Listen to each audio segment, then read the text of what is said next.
Welcome to the GovComms podcast, bringing you the latest insights and innovations from experts and thought leaders around the globe in government communication. Now, here is your host, David Pembroke. Hello, ladies and gentlemen, and welcome once again to GovComms, the podcast that examines the practice of content communication in government and the public sector. My name's David Pembroke. Thank you for joining me once again. Today, we speak to Kylie Walker, who is the Chief Executive Officer of the Australian Academy of Technology and Engineering, where she has a mandate to lead crucial national conversations and strategy towards building a thriving, healthy and connected Australia supported through technology.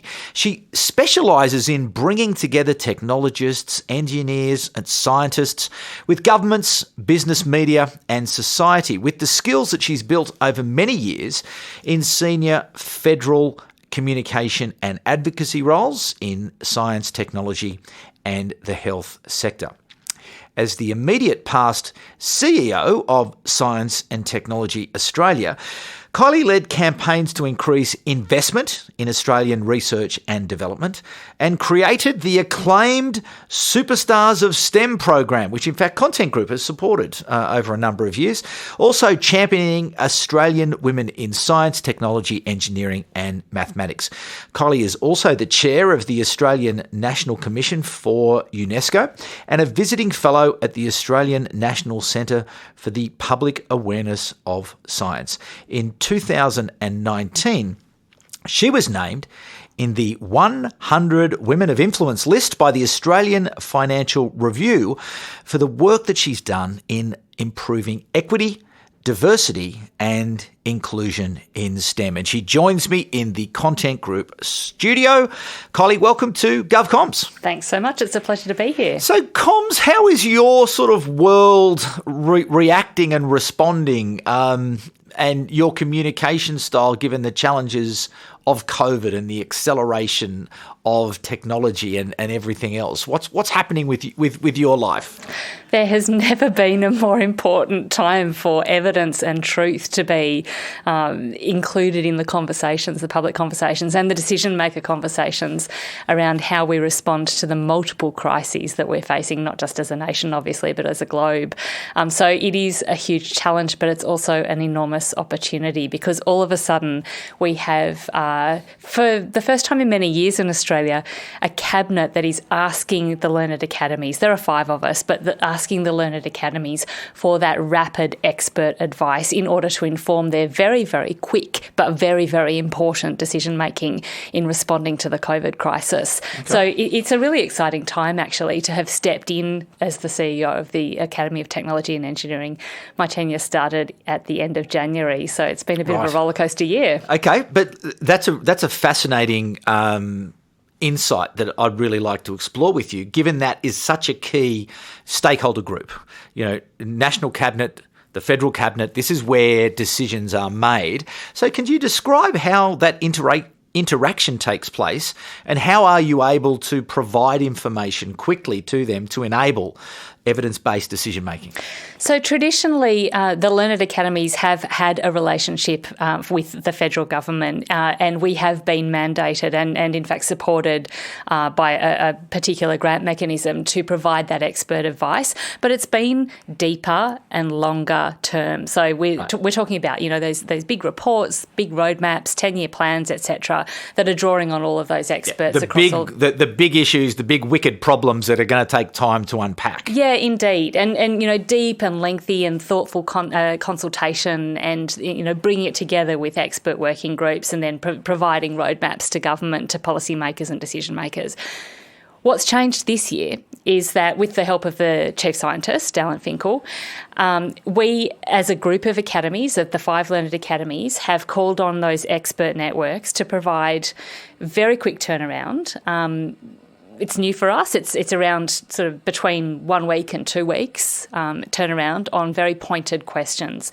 The idea is not to provide recommendations there, but to say here is the best available evidence. Mm-hmm. We've called on our networks of the top experts in Australia and often in the world from multiple perspectives and disciplines from across sectors. So they're not just academic experts, but they're also experts in the public sphere and the private sphere, to provide that very quick but very robust evidence to those decision makers. Could you give me an example of a question that you've been asked and had to respond to? Sure.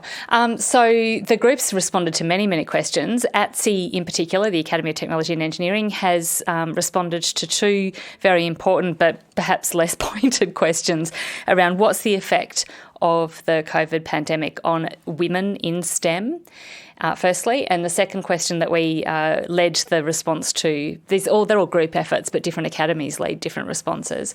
The second question was, what has been the effect, or what can we anticipate the effect will be on Australia's research workforce? So that's where we identified that, 21,000 people are coming out of the university sector, we estimate, looking at about 6,000 to 7,000 of those from research. So not necessarily just STEM, but across research. And that's a huge loss of skills and capacity and investment, because it obviously costs a lot of money for society to train people up to that level of expertise. And if they're coming out of the research sector, where are they going? Are they finding jobs in the public sector, in the private sector, or are they out of work for a while? So those are the questions that we've answered. But the group in the large has answered questions like, can you detect COVID in the sewage system? So can you use that as a different mechanism to identify potential hotspots? How long does the virus live on different surfaces? So are there, materials like copper, for example, that you could use for high traffic areas like doorknobs, where the virus won't survive and you won't have to clean quite as frequently? Questions about readiness for vaccine rollout, agile manufacturing, all kinds of things, but all around the COVID crisis.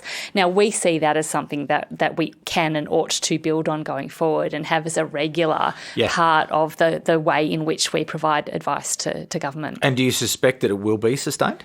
Look, there is a strong appetite for it from the government, from not just Cabinet, but from departments as well. And there's also been a strong appetite from our perspective, from the Academy's perspective. To be able we to are play really that role. Keen. Yeah.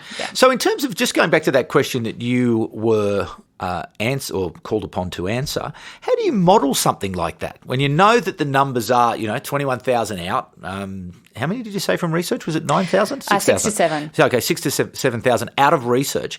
How do you model impacts of that sort of work? It's a very good question. It's really tricky, and particularly in such a short turnaround time. Oh, I bet. Those two questions were probably a little bit different from the other ones that have been answered through this process, in that there wasn't already established evidence and published papers. And that was, the standard for this rapid research information forum has been that it has to be published, it has to be contested, and it has to have been tested and peer reviewed. Unfortunately, when we're looking at what the impacts might be economically, really, on a STEM workforce, it's happening in real time. There had been at that point no research. There has actually been subsequently some research on those two questions, and unfortunately our predictions have come to bear. And I say unfortunately particularly with regards to the loss of diversity in the STEM workforce, because what we found through that very quick but very broad consultation with leadership across the sector for the Women in STEM paper was that the pandemic was likely to negatively impact on women in STEM to a much more severe extent than it will have, and indeed now has, impacted on men in STEM for many reasons, partly because women are overrepresented at junior levels in STEM and underrepresented at senior levels. They are overrepresented in the casualised workforce and in the part-time workforce and in the short-term contract workforce in STEM. So, the logical conclusion is that those people, and not just in STEM and not just in research, obviously across the economy, those people are the ones who are most at risk, or whose jobs are the most at risk when things start turning south. But how do we evolve then the economy in such a way that, okay, there's not going to be the opportunity in that research as part of higher education, but where can those people land that they can make an important contribution? It may not be that contribution, but where can they make that contribution? Excellent question. There are so many places for them to go. Good. So there has been an assumption. So you know what happens when you know something really, really well and then you teach that thing to another person? Yep. What you do is you teach your assumptions as well as your knowledge. And that's certainly also true for academia. If you have made a career as an academic and you're teaching people who are doing PhDs, it's easy to assume that the career trajectory for them, their natural place will be in academia. Yep. Now, we know that most people who do PhDs don't actually end up as academics. Yep.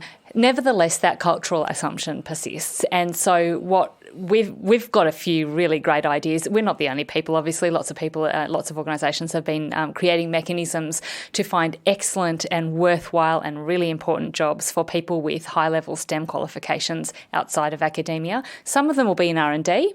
Absolutely. And there are big companies that are doing R&D themselves. There are lots of SMEs that are collaborating with academia or with public research agencies to do R&D as well. So some of them will continue to be researchers, albeit not in academia. But many of them will actually go out and do other jobs. They will become entrepreneurs. They will become managers. They will become project initiators. They will bring their innovation skills and their critical thinking skills and their project management skills, because you've got to be a pretty good project manager to be a researcher. They'll bring those skills into other parts of the economy, and they'll bring that innovation mindset to other parts of the economy. So it's not necessarily a loss. In fact, I think it is a hugely important part of a thriving innovation economy. And it's something that Australia is still a little bit young and naive on. We're doing pretty well. We're having a pretty good go at it, but there are some nations around the world that have been doing this in a much more deliberate way for much longer. Yeah. And we've got a bit to learn from them. Part of that will be around the porosity between academia and the private sector. Yep. So, yes, we've got a flow of researchers out of academia into the private sector. What we don't do too well is getting those people back into academia or getting different people from the private sector into academia to build those relationships, to enhance that understanding, to break down those language and culture barriers between the two sectors, and to really start to unlock our true potential to be an innovation nation. And we've got a lot of potential. Now, I would really like to, and maybe we can come back and have this conversation another time, because I think higher education and what's happening in higher education and what technology is doing to higher education and what COVID has done to higher education in terms of structures and delivery to people. But that's a sort of a big topic that would, might dominate our conversation. But what I'm keen to talk about really today, or to focus on today, is around communication and how do we communicate effectively and how do we communicate with influence. Now, someone in your position has to be very strategic, very thoughtful, very careful, and you run at a level where you've got to try to convince a lot of people to support you at different times. Working up into cabinet, as you say, mentioning the chief scientists, senior bureaucrats. What's your best advice to people about influence, and how is the best way to get people, to see the light, to see what what's the best way to work with people to get your message across? There are a few different factors to it. Firstly, everybody's a person. And I always have that in my mind, right? No matter what. Most people are people. Yeah, they are. That sounds silly, right? But no matter what your title is, you are also a human being. Yeah. And so being daunted by titles doesn't help. Yeah. And I do try, it's something that I learned being a journalist, actually. My first 10 years was as a journalist, and, I had the good fortune and the good times to interview lots of different people in lots of different positions of power from all walks of life, and, Hollywood stars and prime ministers and that sort of thing. Yeah. And what it does is it kind of inures you to the title over time. And that's really, really helpful, because if you walk in daunted and deferential, then you don't actually get to communicate with influence. You've got to have a connection one-on-one with the person that you're sitting down with. Yeah. That's first. Trust is also really important. Sorry, just before we leave that one, how hard is that though? And again, I was a journalist as well, and I get that, because again, you have that responsibility where you do have to speak to people one-to-one, because that's the role that you have. But if you haven't been a journalist, if you haven't had that training and experience, how do you train yourself up, particularly if you've been working in something like a bureaucracy where it's hierarchical, the secretary's at the top, the dep secs are there, and it's very structured as it goes. And you may be, not up there and not used to being up there. So how do you get the confidence to sort of see them as just a person? Practice, actually, and being very conscious about it. You can be respectful and polite without being deferential. And I think that's a really key distinction. So you can walk in and say, how are you? How was your day? Gee, it's okay weather today, but it was better yesterday. And aren't the flowers beautiful? It's such a lovely time of year.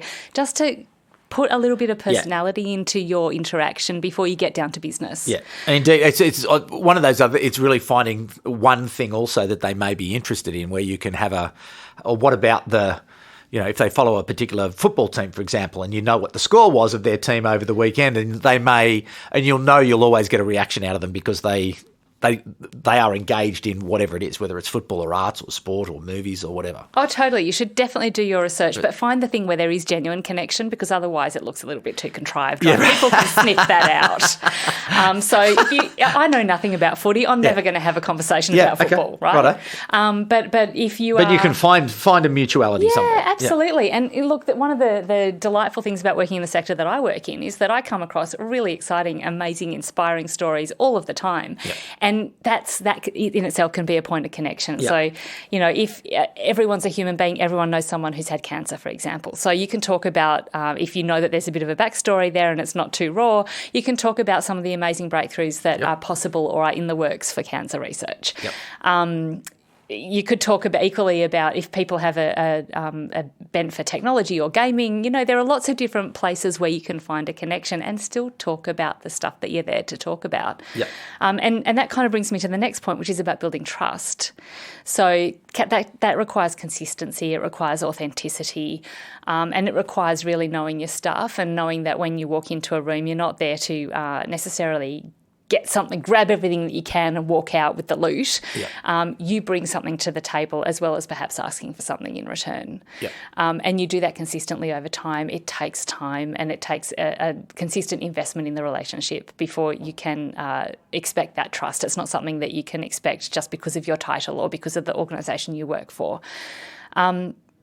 It also comes to the point of evidence, so do your homework, not just about the person who you're speaking with and seeking to influence, but know your stuff really well. Know that it is, particularly when in a position like mine, working for the Academy of Technology and Engineering, I'm speaking on behalf of people who are deep experts in their field. I can't go in there and gloss it over and kind of do it on the smell of an oily rag and pretend that I can't just kind of fudge the figures. Yep. I need to know that what I'm saying and the people I'm speaking with need to know that what I'm saying is based on the expertise of my fellows. I'm a cipher for the fellows in that sense. Mm-hmm.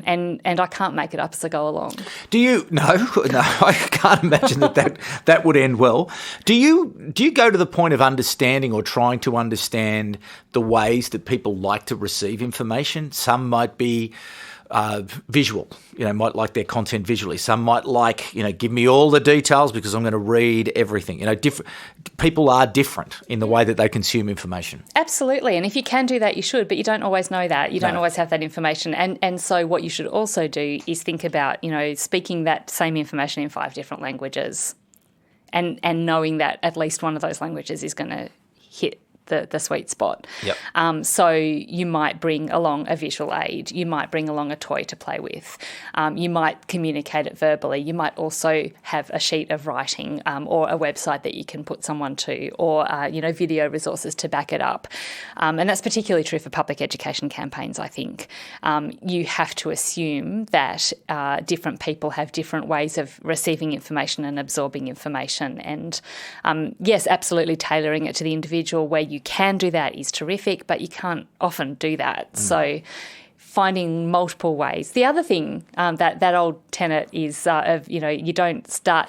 people don't start hearing the message until you are almost vomiting because you're so sick of conveying the message. So just repetition and being prepared to be in it for the long haul when it's something that's really important, and particularly when you're trying to influence a big range of people. So again, like a public education campaign. But it's also true if you're trying to influence governments to make big decisions that might be beneficial for the nation now, or it might be beneficial in 10 or 15 years' time, and they're on a very quick election cycle. So what's in it for them right now is obviously very important. But you can also convey the message around how they can be visionary, how they can be a leader for the future, how they can have a legacy, and then repeat it, and then repeat it, and then repeat it, because they're very busy people. We're all very busy people, but politicians, political leaders in particular, and their staffers are incredibly busy. The tugs on their time, the tugs on their attention are manifold every single day. They never switch off. They never have the opportunity to have some downtime and really kind of think through your particular thing in very great detail. So it's got to be lots of small digestible chunks over a long period of time. If your message is important enough to want to put that effort in, and you can see the benefit in growing that outcome collaboratively with that particular decision maker. And I get that, and lots of different information over time, but do you hold that together with a sort of strategic oversight framework that may sort of runs for your organisation? So there's also lots of different stories at lots of different times, but they're working back towards a plan of some sort. Oh, absolutely. It might not be lots of different stories. It might be the same story over and over again. But yeah, of course, it's all through the lens of a strategic framework. So, we have a mandate and a mission to help Australians understand and use technology for the benefit of society and the environment. That's a pretty big mandate. There's a lot you can chuck in under that, which is There's great. A few stories in that. Yeah, we have some flexibility to play. But we've got within that we've got some technology missions, and what I want to do in this role is look at some of the very deep thinking and long-term work that we've been doing around, for example, creating a technologically enabled health system for Australia, or transportation system, or the piece of work that we're doing at the moment on Australia's waste technology. Oh, wow. And reducing or even eliminating waste is the goal. Yeah, wow. Or turning it into a resource, more to the point. And then bringing all of those three things together, and what are the lessons that we've learned across those three quite different sectors, and how can that teach us about where our possibilities might go for the whole of the economy, the whole of the society, in becoming technologically enabled, like to the maximum capacity available right now. And we're not even close. But it's interesting though, isn't it? That's the lens though. You've just articulated a very nice lens that sort of it's big enough, but it's not so big that I just sort of looking at it going, because your mission, as you say, is like endless, whereas what is drawing that together to bring people's attention. Right, but what do you need? You don't just need the technology. You also need the legislative frameworks. You also need the regulatory frameworks. You also need the investment in the infrastructure. You also need the skilled workforce. You also need et cetera, et cetera, et cetera. Yep. So all of the different elements of what we advocate for point in the same direction and have the same goal in mind. Yep. Massive changes in the way we communicate, with digital technologies, and this COVID period obviously has led to, acceleration of trends that were largely in place, but really we've got a different reality now and unlikely to be changed any time soon. What's your observation around those changes, and what's your advice to people about how to communicate effectively in this sort of new reality? It takes a lot more effort to win a room when it's a Zoom room compared with when it's an in-person event. It takes a lot more energy because you're not getting that personal interaction. You're not getting the feedback that I'm getting sitting across from you right now around your body language and your facial expressions and your kind of breathing and all of those sorts of almost subconscious cues that we take when we're interacting with each other. They are largely absent on Zoom, and that is exhausting. So that's a negative, I think, to the way that we've done, that we've pivoted to do business and have those conversations.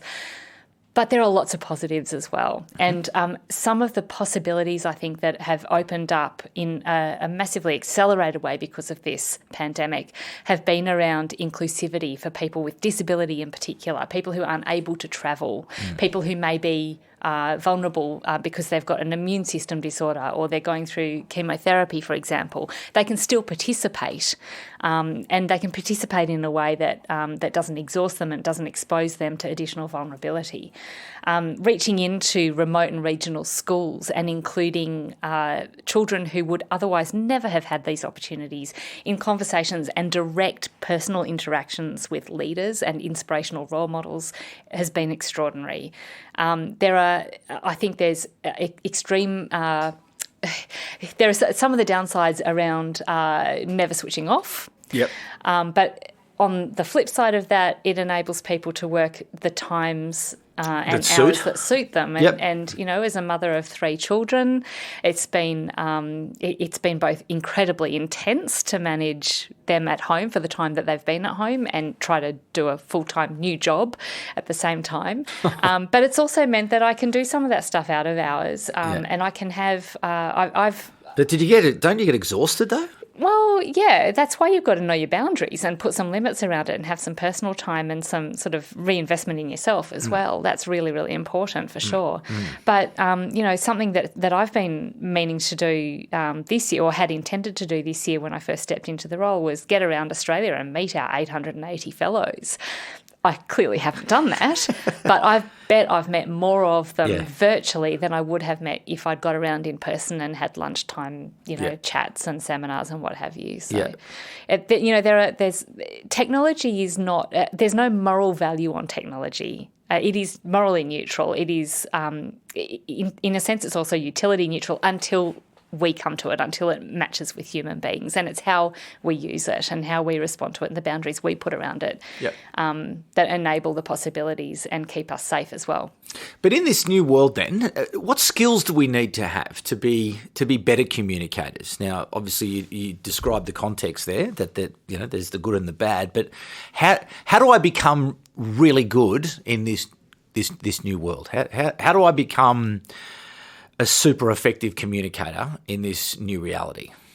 I think it comes back to those using those different languages. Yep. So think about how do you present when you're on a screen, make sure that you look professional even if you're sitting on your couch. Yep. How do you follow up in writing and make sure that your email is not just more spam in someone's inbox, that it's actually, you know, to the point, that it's useful, that it's got a next step. How do you use multimedia effectively to get your message across? So, you know, hyperlinking where necessary, but not unnecessarily so. I think people's attention span has dwindled again for individual pieces of information. So one of the things that I'm working with my staff on is how do we really shrink down those gigantic reports which have a lot of good background information in and just present the tip of the iceberg.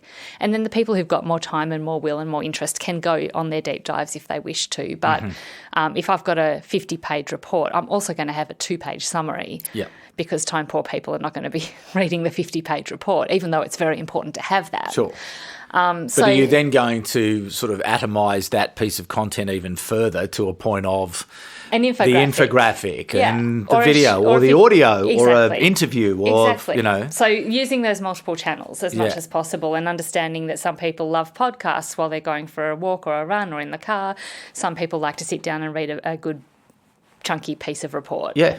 You know, and everything in between. Yeah, exactly. But with that, though, that brings a challenge of, you know, obviously there's that preparation that you're talking about, but then having the actual skills to be able to execute and to deliver. And obviously there are great platforms such as a Canva, for example, where you can pre-populate, you know, templates that are available that, you know, make your stuff look pretty good, that doesn't cost you a lot of money. What are you doing in terms of your staff and the sort of makeup of your team and the skills within your team? How is that emerging and changing to help you to deliver on that very important and powerful mission? So we are investing in more digital skills, that's for sure. We've got in-house graphic design. We've got people who are both communications strategists and people who are executors, you know, doing the doing. In a sense, our program managers are also social media operatives as well. You know, we're teaching them and supporting them to get better at communicating directly to their audiences. So we have an Industry Mentoring Network in STEM IMNIS program, which pairs up STEM PhD students with senior leaders in industry. Maggie, who's extraordinarily capable, who runs that program, is also doing its social media. It's her program. She's passionate about it. She knows all of the stories, all of the people. So the communication she's doing is authentic. It's not being handed over to someone else who then has to learn it from scratch. But we're helping her by providing, the professional development and the support of a comms team to help guide her where she has questions. Likewise, Peter, who's running our Stellar program, which is the secondary school education program, it's his baby. He knows it inside out. He knows all of his schools that he works with and the students' needs. He ought to be the one who's communicating about it because, it's his thing.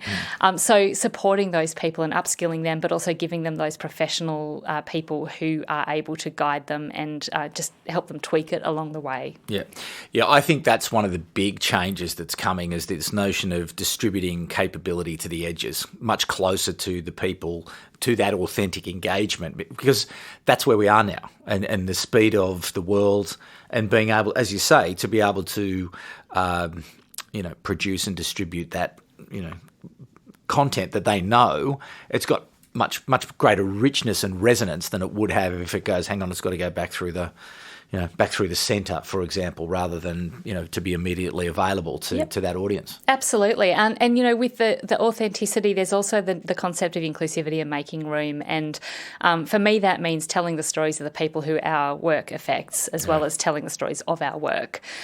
So I want to see students up on our school education social media feeds. I want to see mentees and mentors up on our mentoring program feeds. I want to see fellows and their staff and their work celebrated on our channels as well, because those stories and the stories of the people that their work affects, they're the things that people connect with. That authenticity is really important. But it's also it's about using the privilege that you have when you do have an audience. For me, it's always been about using that privilege to open the doors, to invite others in who may not have that privilege themselves, and to support them to thrive in that environment rather than just throwing them to the wolves, because they can be wolves. And particularly when you're talking about things like immunisation, you're talking about things like climate change. They are still, unfortunately, very controversial topics, and individuals can be overexposed, and they can come up against some pretty nasty stuff out there in the World Wide Web. So being able to include people, help them to tell their stories, display their passion, open the door to their world, but do it in a way that where they're supported and safe. So would you agree that communications, the function and the importance of it is maturing, and there's a greater understanding, particularly with leaders such as yourself? You know that it's always been important, but perhaps it's even more important now because of that level of connectivity and the audiences are out there. And comms, rather than being a sort of that end-of-the-line function, make it look pretty as it goes out the door, that it's much closer to the origination of the discussion around how do we communicate around our policies and programs? I would love to agree with you wholeheartedly. I think we've got a way to go there. Yeah. I think we are moving in that right direction. Yeah. I come from a communications background, so for me, I understand how it can support, enable and amplify the work that you're doing, absolutely intrinsically, and it's built into our plans from day one on everything we do. Yep. I don't think that's necessarily the case everywhere, though. Okay. I have seen some transformation, though. One of the brilliant transformations I've seen has been at CSIRO. Yep. CSIRO comms used to be about a little bit of sort of say no and command and control kind of approach. This is many years ago, not under the current regime.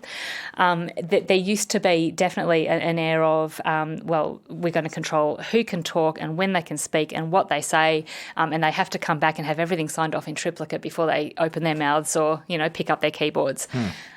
There has been a complete turnaround at CSIRO in the last few years, and I think it's credit to Larry Marshall, who has very much prioritised it, and it's back to what you say about coming from leadership, whereby the individuals who are working at that extraordinary agency, that absolute goldmine for our nation, those individuals are being supported to tell their stories publicly, and they're being celebrated for doing that.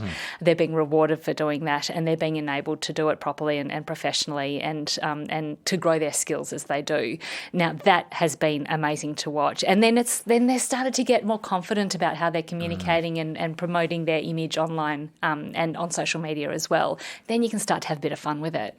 And I don't know if you've been watching the CSIRO Twitter feed, but it has changed completely over the last few years. It's gone from something that's very dry, very kind of bureaucratic, organisational, to being full of personality and a bit of cheek, you know, and hitting some of those, like putting up cute animal pics, and those things get shared all over the place. Bringing in Li Lin Chin to talk about, why she thinks scientists are sexy, stuff like they're having fun with it, and it shows and it grows because of that. Indeed, but before you do go, so that's a great example of the positive. But you said that in your experience at the moment, there's still that reluctance. There's still that, perhaps, is it fear? I don't know what it is. What is it, in your view, that's stopping it? And what do we need to do to get through the door, to really get people to understand? Because I would have thought that, even the reality of people's lives, they would have to be observing that, it's different now. It's changed. The way we, send, receive information, it's all different. So where's the resistance and how do we get on top of it? I think we're all digital natives now. So, it's something we're just going to have to get used to. I think that there's that classic and I think erroneous risk management lens on communications, which is the main hindrance. Yep. And if you'll often sort of hear about the lawyers being in one corner and the PR people being in the other corner, and, their imperatives are almost at opposite ends of the same spectrum. But a fear about reputation and reputational risk management is, I think, the primary thing that holds organisations back from effective communications. There's a desire to control the way that their staff and their stakeholders behave online. It is impossible to do. So my advice would be, stop trying to control it. It's never going to happen. Only ever ends in frustration, and it will kill it'll strangle the life out of your comms, and people aren't going to respond to it because they'll see that that's happening, or they'll feel that that's happening, even if they don't understand it consciously. But at the other end, you can't kind of totally unfetter every single person that works for you, because that's not desirable either. That's kind of going to the wrong extreme as well. So what do? You empower them, and you teach them, and you show them how to do it well, and you reward them for doing it well, and you give them guidelines to work within that are not so restrictive that their personalities are squashed. You give them templates. You show them how you point them to examples of where it's working. Teach them to be your communicators. Teach them to be your champions. Reward them when they do it well. Kylie Walker, thank you so much for spending some time with us today. That is just a masterclass, really, I think, of advice and wisdom that people can draw down from.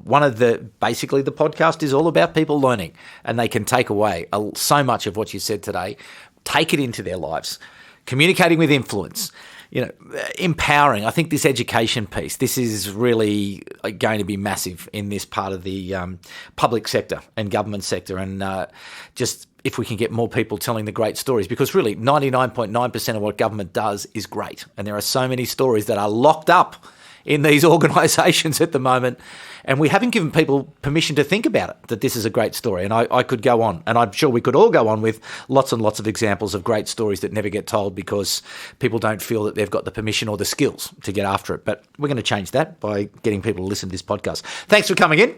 To you, the audience, once again, thanks so much for coming back. Now, some super exciting news. GovComms, sit down, wait for this one, guys. GovComms is partnering with the OECD to bring you the inaugural GovComms Festival. That's right, in November. The dates, I think the 17th and 18th of November, we are going to have a GovComms Festival. So we are going to bring government communicators from all over the world to share us their stories. And it's not just about COVID specifically as such, but it's called Government Aftershock is the bigger event that we are participating in. And the OECD is looking at all sorts of things that have changed during this remarkable and incredible period that we are living through at the moment. So we're bringing this massive community together to talk about communications and to have exactly the type of conversation that we've just had with Kylie, but to share our experiences. And it's not just in Australia, it will be with people from around the world. And I'm certainly excited to let you know as well that Griffith University will be providing a huge amount of education. So if you do get involved, there will be fantastic education from the Griffith University Social Marketing School as well. Now, we don't have the websites and all the other bits and pieces sorted out at the moment, but we will have that very soon, and we would be strongly encouraging you all to get involved in. And if you've got an idea, if you want to get involved, we also are going to be issuing expressions of interest so you can get involved as well as that. So that is so exciting for us to make that happen. And I know that there'll be so much content and so much value as we get each week from great guests like we had from Kylie today. But anyway, more news into the future. Thanks very much for coming back once again. But I'll be back at the same time next week. But for the moment, it's bye for now. You've been listening to the GovComms podcast. If you enjoyed this episode, be sure to rate and subscribe to stay up to date with our latest episodes.